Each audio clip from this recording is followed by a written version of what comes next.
This is the WA-14 large condenser microphone from Warm Audio. Now this channel was originally supposed to be about photography, but the more that I've got into making videos, the more I've come to appreciate what good sound brings to a video. And that led me down a whole rabbit hole of preamplifiers, audio recorders, both good and bad, and of course microphones. So I've been looking for a microphone to have in a kind of almost a podcast style setup in my studio stroke living room for a while now, and I've ended up with this, the Warm Audio WA14.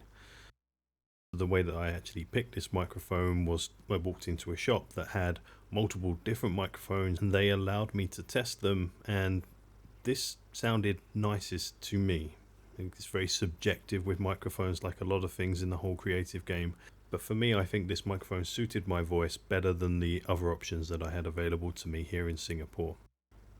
Now I am by no means an audio expert. I picked this based on how it sounded to me when I tested it.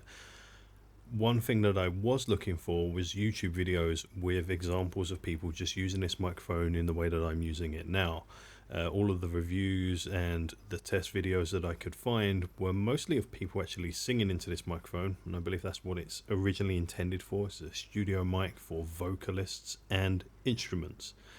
I'm no good at playing any instrument, and I'm even worse at singing, so this is purely for me a vocal microphone. So I hope this video is useful to somebody in the same position as me, where they're interested in this microphone but more in a video recording context, either be it a podcast or YouTube or even Zoom calls. I mean, it's a bit overkill. As I mentioned, I'm by no means a professional when it comes to audio, but I will do a couple of things that I've seen people do on other videos that include testing the microphone at close proximity. Testing the microphone from roughly 18 inches away.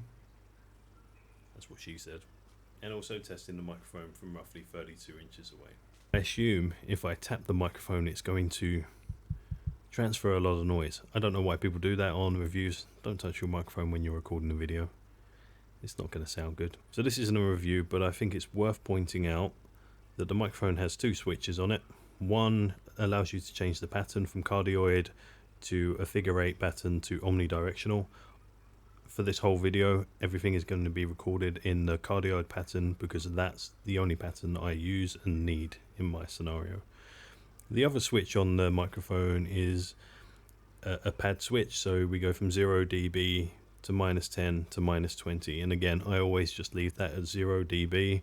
I am recording this in a untreated room. This is just my living room studio. There's an air conditioning unit not above me but behind me. Hopefully the microphone isn't picking that up, and there's also a computer directly to my left with a bank of hard drives that are also whizzing along. What I found from using this microphone so far is it doesn't really pick up those noises that are away from this sphere where I'm talking. So initial impressions are good, and I just need to make more videos really. Why am I always mumbling in videos? Why? So to give you a sense of how the microphone sounds, I'm just going to talk a little bit of nonsense. Testing 1, 2, 3, 4, 5, 6, 7, 8. Yeah, how do you make a YouTube video about microphones interesting and exciting and engaging? Someone help me. Have you seen the new Star Wars Boba Fett show? What a crock of